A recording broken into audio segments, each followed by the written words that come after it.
sí les voy a dar la bienvenida al doctor Jorge Herod. Él es físico, es científico que está estudiando y está tratando de desarrollar un sistema para predecir sismos con 2 semanas de anticipación. En Cristiano, lo que hoy día me explicaba el ministro Nieto, y yo quiero que hoy día el doctor Jorge Herod lo explique bien, él estudia las luminiscencias, no sé si estoy hablando correctamente, estas luces que vemos y que las vimos todos los peruanos en el terremoto de Pisco, estas luces que se ven en el cielo y de pronto uno dice, vi como un rayo de luz, ¿no? Y el doctor Jorge Herod se encarga de estudiar todas estas señales. Y luego, a su lado está el ingeniero Marcial Blondet, que él es de la Facultad de Ingeniería Civil. Y entonces, Marcial sabe todo lo que sucede del techo para arriba. Del piso para arriba. Perdón, del techo para arriba, ¿qué estoy hablando? Del techo para abajo. Del techo para abajo y del piso para arriba. Él es especialista en estructuras y por eso lo hemos invitado, para que nos explique bien qué es lo que pasa con las casas, con los edificios, con los colegios, con las oficinas donde ustedes pasan la mayor parte del tiempo. Doctor Herod, ¿cómo está? Bienvenido a todos. Muchas gracias. Buenas noches. Ingeniero, ¿verdad? Hola, yo también soy doctor. Pero usted también es doctor. Doctor también, doctor Blondet. ¿Cómo está usted? Muy bien, muchas gracias. Bienvenido los dos al programa. Sí. Doctor Herod, la primera pregunta que le quiero hacer es, o sea, usted no es sismólogo, usted es un físico, pero está hace tiempo estudiando señales para poder predecir los terremotos. ¿Qué tipo de señales está estudiando? Primero quiero aclarar que estamos estudiando las señales, estamos haciendo investigación, no predicción, ¿no? Vamos camino a eso. Ya. Lo que nosotros hemos descubierto, porque fue un descubrimiento que hicimos nosotros con un sismo en Tacna, es que unos pulsitos, unas señales que se ven en los instrumentos que tenemos, antes del sismo que se habían visto una vez en California, nosotros los hemos visto regularmente con 15 días de anticipo.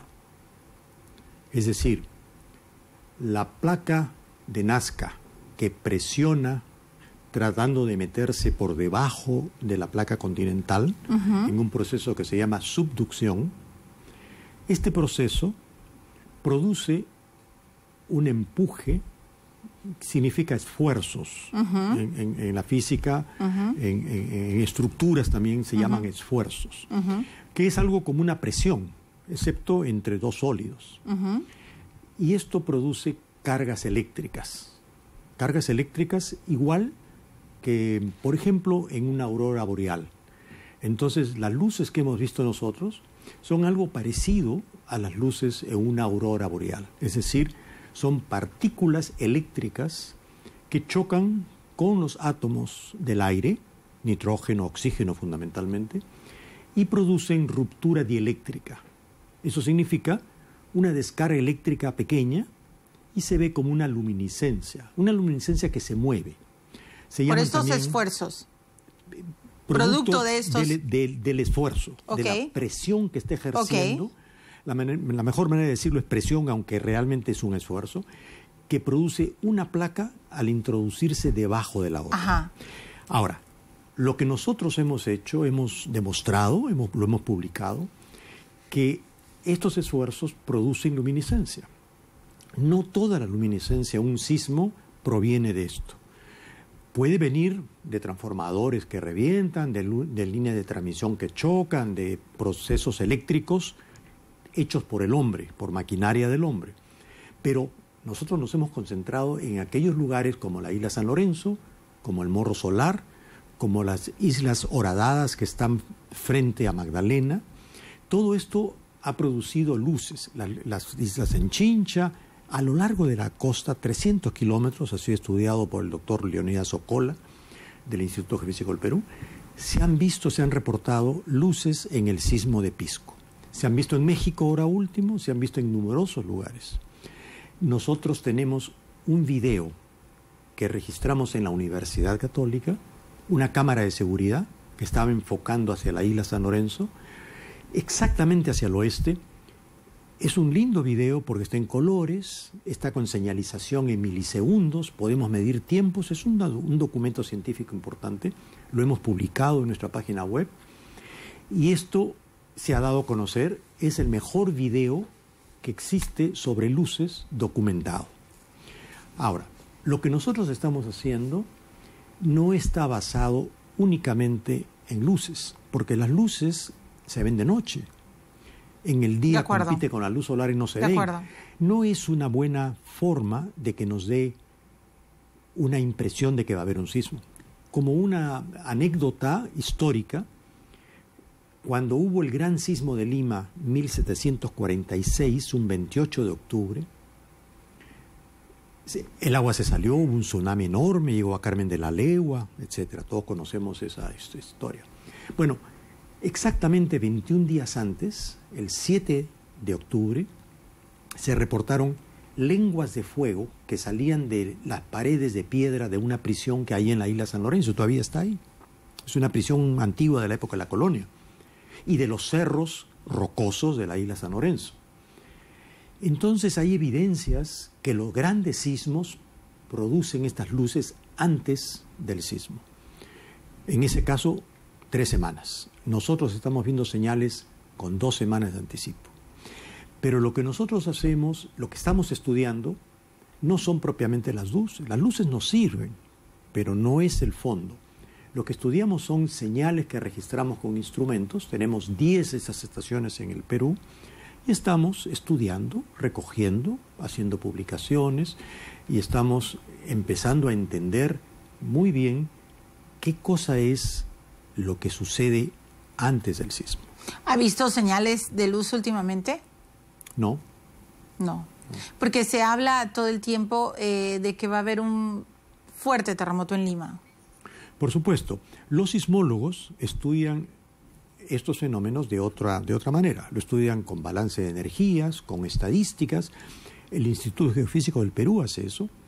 Y el Instituto Geofísico ha dicho en repetidas oportunidades que va a haber un sismo en Lima 8.9, 8.8, 8.9. Y repetidas veces lo han comentado los sismólogos del Geofísico. Yo creo en eso, sí, va a haber un sismo. Lo que pasa es que no se sabe cuánto, ¿no?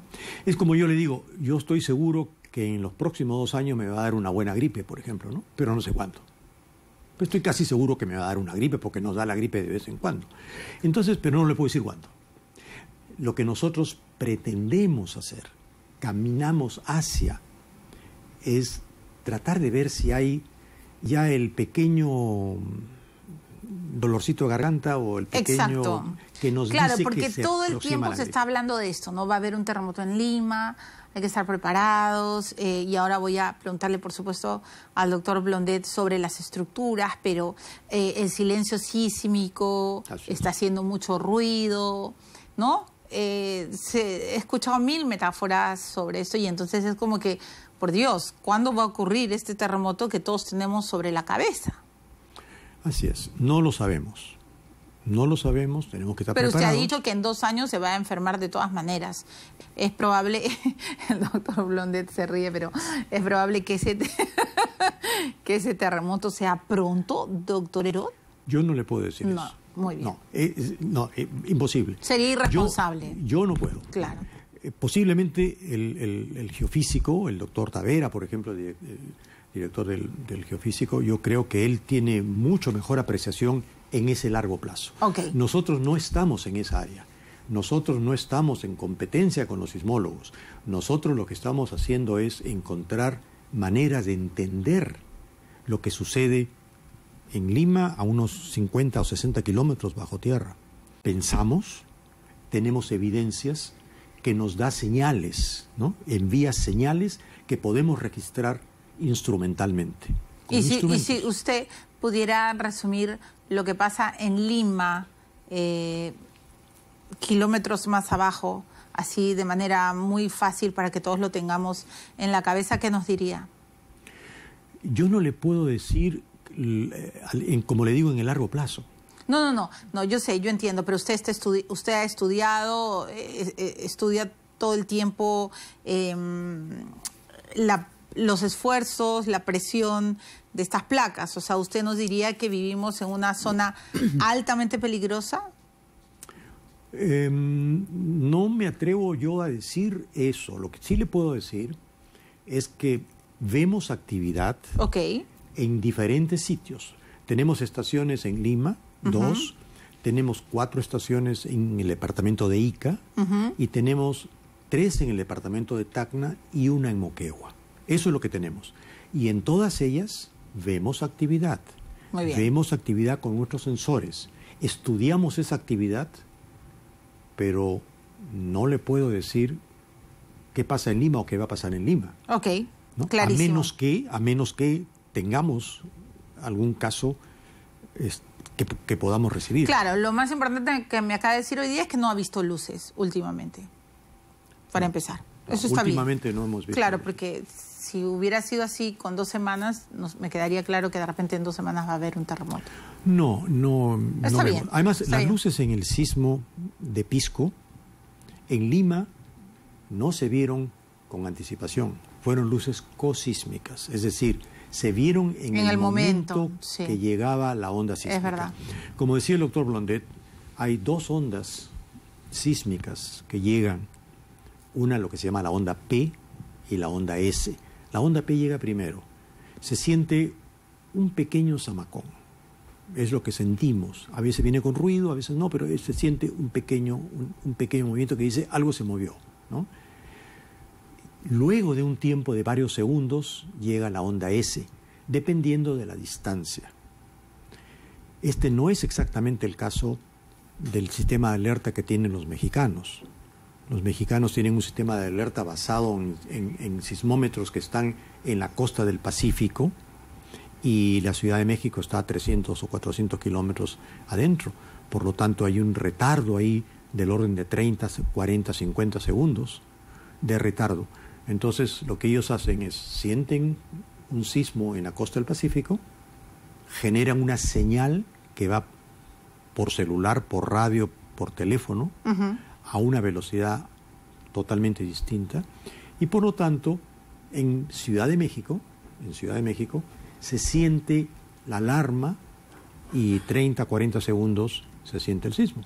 Si hubiésemos tenido nosotros una alarma en Chimbote, en el sismo de 1970, ¿no? Y hubiéramos sentido sismo en Chimbote, en Yungay, en Huaraz, y lo hubiéramos enviado a Lima, hubiera llegado con 40 segundos de anticipo.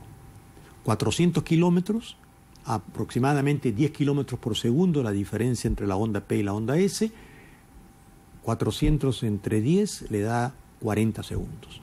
Es decir, 40 segundos de anticipo hubiéramos tenido si alguien nos hubiera avisado en Chimbote, en este momento hay un terremoto fuerte, en Lima hubiéramos estado en esa alerta. Y más o menos lo que hacen los mexicanos. Muy bien. Pero como ha dicho el doctor Blondet, con los sismos, que los tenemos aquí nomás cerquita a la costa, el tiempo de aviso es del orden de medio segundo, 1 segundo. Doctor Blondet, sí, yo sé, Catalina, por favor, no me pegues, pero le tengo que dar la bienvenida. Doctor Blondet, ¿usted está preocupado? Bueno, no solamente estoy preocupado, estoy consternado por lo que pasó en México, porque ahí no debió pasar, no debió haber ningún colapso, porque la ingeniería mexicana está muy desarrollada. Ahí tienen investigadores e ingenieros profesionales de la ingeniería sísmica de altísimo nivel.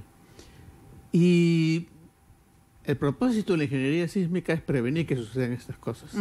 Entonces, los edificios que han colapsado porque han estado mal construidos, o mal diseñados o mal construidos. Y eso da pena. Da pena que eso ocurra, que por un error de los ingenieros que han construido esos edificios haya gente que haya fallecido, ¿no? ¿Cómo sabemos si un edificio está bien o mal construido? Bueno, en los países sísmicos normalmente existe una norma, que son un conjunto de reglas que los ingenieros estructurales tienen que seguir para garantizar que los edificios tengan un buen comportamiento. Y en México tienen, después del sismo del 85, que fue una lección muy dura para ellos modificaron su norma sísmica. Y ahora tienen una norma de primer nivel. Entonces, hasta en Ciudad de México, como tú sabes, como dice la canción, Guadalajara en un llano, México en una laguna. Hay una zona en México que es una zona que tiene un suelo muy blando y amplifica las ondas. Y ya saben construir edificios sismorresistentes ahí también. Entonces, no ha debido ocurrir nada de esto. En nuestro caso, estamos en una situación parecida, porque hay un porcentaje muy grande de edificaciones que han sido construidas informalmente, sin que participe un ingeniero estructural, sin que alguien haya mirado la norma sísmica, ¿no? Para ver si se ha hecho bien. Entonces, en Cristiano, si ocurre un terremoto en Lima... Es probable que hayan daños muy severos y en muchos sitios, ¿no? Vamos a una pausa, porque sí quiero preguntarle después qué sucede cuando hay un terremoto de abajo hacia arriba. Muy bien. Entonces, nada, me voy a la primera pausa del programa antes de que Catalina me termine matando. Ya regresamos.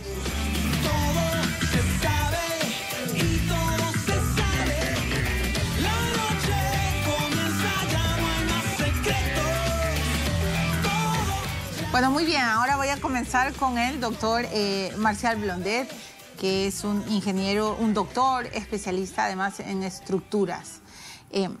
Yo quiero que todos entendamos varias cosas de manera sencilla. Usted es un doctor, pero por favor apelo a su sabiduría. Entonces, hemos visto que en las imágenes que edificios se desploman, colapsan. Y lo que sucedió en Pisco fue de espanto. Claro, muchas casas de adobes, los techos se cayeron encima de la gente, se desplomó, en fin. Lo primero es, ¿por qué una casa, un edificio, por qué colapsa? ¿Solo porque está mal construido? ¿Porque no usaron los materiales correctos? ¿Qué es lo que sucede? Está mal diseñado. Los elementos estructurales, los muros, las columnas, las vigas, están mal ubicadas, mal proporcionadas. Entonces, todas las viviendas, todas las edificaciones deben tener una estructura que resista no solamente el peso, las cargas verticales, sino también el sismo. Y en el sismo... ¿Qué sucede? En el sismo lo que sucede es que el suelo se mueve en todas las direcciones y cuando se mueve para arriba y para abajo, digamos, las cargas verticales aumentan un poco, pero la estructura normalmente las puede soportar. El problema es cuando se mueve horizontalmente, porque a ninguna persona se le ocurre que pueden actuar fuerzas horizontales tan grandes. Entonces, normalmente las estructuras concebidas sin tener un ingeniero especialista en ingeniería sísmica, entonces no está preparada para recibir fuerzas horizontales muy grandes. En un sismo, en el mismo momento, hay fuerzas verticales y horizontales al mismo tiempo. Al mismo tiempo. Sí. Ese es el problema. Entonces, las estructuras, las edificaciones que no tienen una estructura diseñada y construida para soportar de manera razonable esas fuerzas, se dañan o colapsan. Entonces, la tarea del ingeniero estructural es prevenir que eso pase y garantizar de todas maneras que no importa cuál sea el tamaño del sismo que venga, esa estructura no colapse. Entonces, cuando usted ve que un edificio colapsa, ¿qué piensa? Pienso que ha habido o incompetencia o corrupción. Eso es lo que pienso. Y entonces me da mucha congoja que se pierdan vidas por eso. Las personas que estaban ahí no tienen la culpa, ¿no? O sea, para usted jamás se debería de caer un techo encima de una persona. Nunca. Pero, a ver, puede haber incompetencia o corrupción y también pobreza, porque usted sabe que en el Perú hay autoconstrucción. Bueno, por eso, justamente cuando han intervenido ingenieros competentes, no debe pasar nada. Okay. Nuestro problema es que muy pocas personas tienen acceso a ingenieros estructurales competentes. La mayoría de los peruanos no tiene la capacidad económica de contratar ingenieros estructurales. Entonces recurren o a la autoconstrucción o a la construcción informal. A un maestro de obras o una persona cercana que no tiene preparación, que no ha estudiado. Entonces lo que sucede es que lo hacen según su experiencia, pero sin tener en cuenta qué cosa es lo que va a pasar, sin estudiar exactamente qué estructura necesita el edificio. Una encuesta de la universidad en la que usted trabaja ha publicado que solo el 15% de peruanos confía en que su vivienda va a resistir un terremoto. Y lo que a mí me ha preocupado muchísimo es que el 90% de las escuelas de Lima no resistirían. ¿Qué vamos a hacer? Bueno, con las estructuras de las escuelas, el Perú ya ha resuelto el problema para las escuelas nuevas. Justamente porque en un sismo que hubo en Nazca en el 96, se rompieron todas las escuelas nuevas que habían sido diseñadas y construidas por buenos ingenieros peruanos. Pero la arquitectura de las escuelas tiene una patología, que es que las columnas están trabadas en la parte de abajo por muros y entonces no funcionan bien. Entonces nosotros... ¿Por qué trabadas por muros?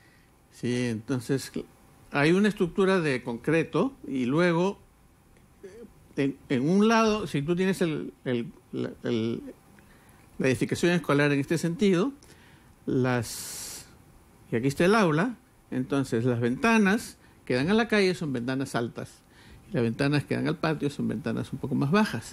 Y las ventanas altas entonces tienen una columna y tienen muros a los dos lados. Entonces ese muro aprisiona la columna. Y la columna que está libre es muy cortita. Esa columna corta se destroza en los terremotos. Y eso ocurre en casi todos los colegios en todo el mundo. Entonces los ingenieros peruanos se reunieron y decidieron, ahora no vamos a hacer esta estructura, sino le vamos a poner columnas de 1 metro de ancho. Entonces los colegios peruanos nuevos son maravillosos. No les pasa absolutamente nada. O sea, no se van a caer. No se van a caer, no se van a fisurar, van a tener un comportamiento maravilloso durante los terremotos. Pero, ¿y con los otros colegios? El problema son los edificios existentes, los colegios claro, existentes. ¿qué vamos a hacer? Entonces ya sabemos, los ingenieros peruanos saben cómo reparar esos colegios, cómo reforzarlos para que en el próximo terremoto no se desplomen. No se desplomen. Pero entonces, el problema es que hay decenas de miles de colegios. ¿Y los hospitales? Sobre todo, los hospitales son el otro problema. Los hospitales se dañan en los terremotos y entonces dejan de cumplir su función. Eso también es inaceptable. Pero usted me está diciendo, doctor, entonces ahora que todos los pacientes van a morir en un terremoto. No, entonces la norma peruana para hospitales ya ha cambiado y todos los hospitales tienen que tener aislamiento sísmico para que tengan en la base un sistema flexible, cosa que el suelo se mueva y el hospital se queda tranquilo sin sufrir ningún daño. Todos los hospitales nuevos que se construyen a partir de ahora van a ser simplemente perfectos. Entonces todos los hospitales antiguos Dios mío, hay que reforzarlos. Pero estamos aprendiendo. Pero doctor Blondet, usted dice, hay que reforzarlos. ¿Cuándo? Eso es responsabilidad del gobierno. ¿No? La ingeniería peruana y las universidades ya tienen resuelto el problema técnico. Ahora hay que implementarlo. Yo no tengo cómo implementar nada. No, pero yo estudio. Pero lo y que usted, pero lo que usted está diciendo de manera clara es que los pacientes que están, por ejemplo, en el Oaiza, en el Almenara, no sé, digamos más hospitales, en el Obrero, en el Cayetano, se van a morir. No estoy diciendo eso. Lo que estoy diciendo es que probablemente se desplomen. Cuando venga un terremoto muy fuerte, venga un terremoto muy fuerte, el hospital deje de ser funcional. Entonces, por ejemplo, los equipos se van a desconectar. Eso no debe pasar. ¿No es cierto? ¿Está claro? Sí, pero tú tienes razón. No, lo que viene pasa es que usted me está diciendo que se van a desplomar. Los que se dañan, los que se dañan, primero se cae todo el adobe. Ya se sabe que las construcciones de adobe tradicionales no tienen refuerzos. Si se cae todo el centro histórico. Las estructuras de concreto tienen refuerzos. Las construcciones de adobe tradicionales no tienen ningún refuerzo. O sea, se cae el centro histórico. Todo el adobe se cae, sobre todo el adobe rural, ¿no? Claro, como sucedió en Pisco. El adobe rural se cae cuando viene un terremoto de intensidad 6. Cuando la aceleración en el suelo es 0.3 de la gravedad. Pero el doctor Herod ha dicho que va a venir uno de 8.9. No, yo no he dicho. No ha dicho. No. Además, estamos esperando un terremoto de 8.9. Es que yo no he dicho de otra cosa. Yo he repetido lo que hemos visto en la televisión. Sí, lo que estamos esperando todos es uno de 8-9. De lo que dicen los sismólogos. Tenemos que creer en los sismólogos. Por eso, yo no soy sismólogo, yo no puedo decir... No, ok, me voy a corregir porque además ustedes los científicos son... Usted no ha dicho, pero hay un silencio sísmico y los sismólogos dicen que es probable, no se sabe cuándo, de repente de acá 100 años o de repente en un año. Ellos pueden decir probabilidades. Probabilidades, así es. Pero con 8,9, doctor Blondet... Va a haber mucho daño, sobre todo en las construcciones informales. Hay toda una ciencia muy grande detrás de estas conjeturas estadísticas, ¿no? Hay estadísticos, hay personas que trabajan, matemáticos, estadísticos. Claro, pero el problema es que ustedes lo advierten y ya, pues, ¿cuándo van a empezar a reforzar? Porque hay gente que, o sea, los ingenieros, los científicos, los sismólogos, el doctor Herod, que es un físico, siempre dicen, ok, esto es lo que sucede, pero hay gente que va a estar en el colegio, quizá, otra gente que va a estar en los hospitales, quizá, y mucha gente que va a estar viviendo en sus casas mal construidas, y entonces va a haber mucha muerte. Sí, cuando venga ese terremoto va a haber mucho daño, es posible que haya mucha muerte, y va a suceder como estamos viendo en México. Bueno. Tenemos que prepararnos no solamente para el sismo, sino para lo que pasa al día siguiente. Claro. Porque yo estoy hablando de lo que podemos hacer eventualmente con el previo al sismo, ¿verdad? Luego tenemos el sismo mismo, ¿no? El sismo mismo va a causar daños a través de las fallas en las construcciones. Y tenemos que tomarlo con mucha calma. Pero a mí me parece también que es importante que pensemos en el día siguiente. Por el día siguiente significa la mochila y que cómo nos comunicamos. Un sismo grande va a producir una enorme falta de comunicación. Imaginemos una ciudad que no tiene forma de comunicarse porque los teléfonos van a caer las pistas, porque imagínese usted, sin energía eléctrica, ¿cómo va a ser el caos en el tránsito en Lima? Si con semáforos y con tránsito y con policía y con etcétera, tenemos eso es un caos, infierno, ya imagino lo que va a ser. Ya tenemos un caos. ¿Qué va a pasar poco después del sismo? Supongamos un sismo al mediodía, que las personas quieren saber de sus hijos, están en el colegio. Los esposos trabajan por un sitio, las esposas por otro lado, quieren saber de unos a los otros. No, está clarísimo. Vamos a tener un problema de comunicación. No, y esperemos que los puentes resistan, porque recordamos lo que pasó en el puente, el que se desplomó, se cayó. La ciudad va a estar llena de escombros. Tenemos que prepararnos para comunicaciones. Hay que planificar el manejo de los escombros también, para que haya tránsito. Es un problema gigantesco, pero en muchos sitios ya está pensado. Claro, acá no. Esa es otra parte del... Tenemos que mentalizarnos, y esa es nuestra labor. La labor de los medios es mentalizar, difundir. Pero claro. La gente de INDECI y la gente de otros organismos del gobierno, ellos saben cómo prevenir y cómo manejar el desastre una vez que ha ocurrido. El problema es que no les hacen caso, ¿no? Bueno. Mire, yo planteé una sugerencia. Es verdad, doctor. Sí, planteé una sugerencia de cómo organizarnos para después del sismo, ¿no?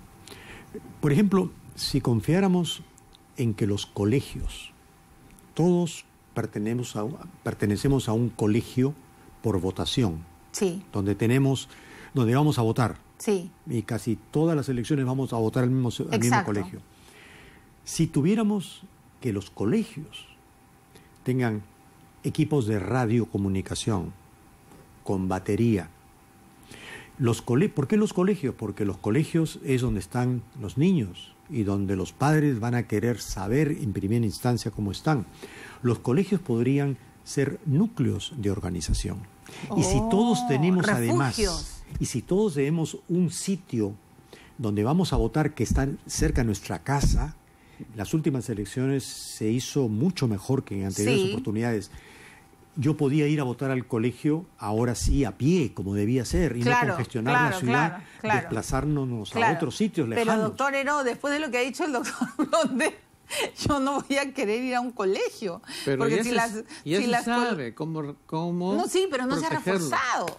Pero entonces, hay muchos colegios tremenda tarea donde que ya viene se está para trabajando en eso, ¿no? Bueno. Porque ya los directores... Bueno, que están los Techito niños. ahora trabaje, pues. ¿no? Los padres van a querer ir ahí. Sí, porque ahí están los niños. de acuerdo. Pero no, me Entonces, parece muy interesante lo que usted dice como núcleo de reunión y de refugio. comunicación. Así es. Solamente la tranquilidad viene cuando dice, tu hijo está bien, suficiente. ¿no? Bueno, muy bien. Comunicaciones cortas, rápidas, Es lo más importante. en núcleos que atienden eso, creo que es la forma de organizarnos para radiocomunicaciones con batería, con equipo de batería, ya que todo va a caer.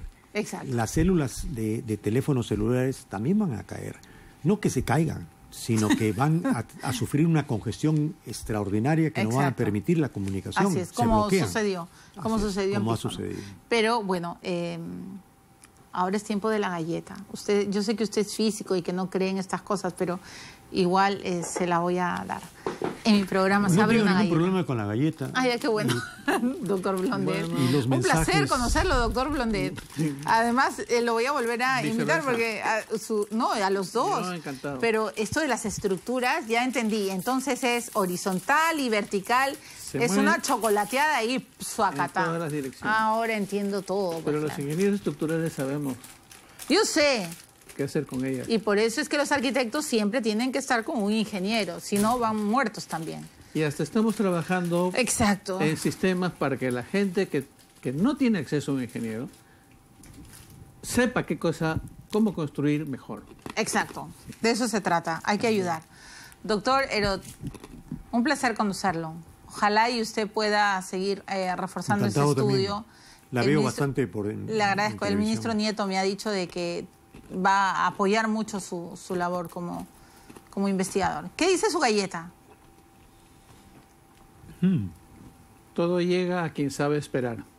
Entonces, si sabes esperar para el sismo, vendrá. No me diga eso. Bueno, yo ya tengo mi mochila. ¿Usted También, la tiene? Mochila, no. ¿Cómo tengo. no va a tener su mochila, doctor Blondet? No tengo mochila. Tiene que tener su mochila. Tengo que tener. He estado pensando Sí, tiene que en la tener. mochila. Yo le voy a decir todo lo que debe tener una mochila. ¿Qué dice Ya su...? vi tu programa antes. Ah, ya, ok. Mi galleta dice, Me está matando, doctor. Ya, milagro, ya sé. ¿Qué dice, doctor? no tomes decisiones si estás enojado. Entonces, durante el sismo no hay que enojarse, ¿no es cierto? Para tomar buenas decisiones. Así es, tranquilidad ante todo. Tranquilidad. Muchas gracias a los dos. Un placer conocerlos. El doctor Herodes de Stanford y el doctor Blondet desde Berkeley. ¿Y quién gana en fútbol? Es como la U y la Alianza. A veces uno, a veces el otro. Pero es otro tipo de fútbol, ¿no? El fútbol americano es otro tipo. Yo sé, pero al toque pone el parche Sí, el claro. doctor Herodes. Está bien, está bien, está Así bien. tiene que ser. Un placer conocer a ambos. Muchas gracias por venir a Todos se sabe.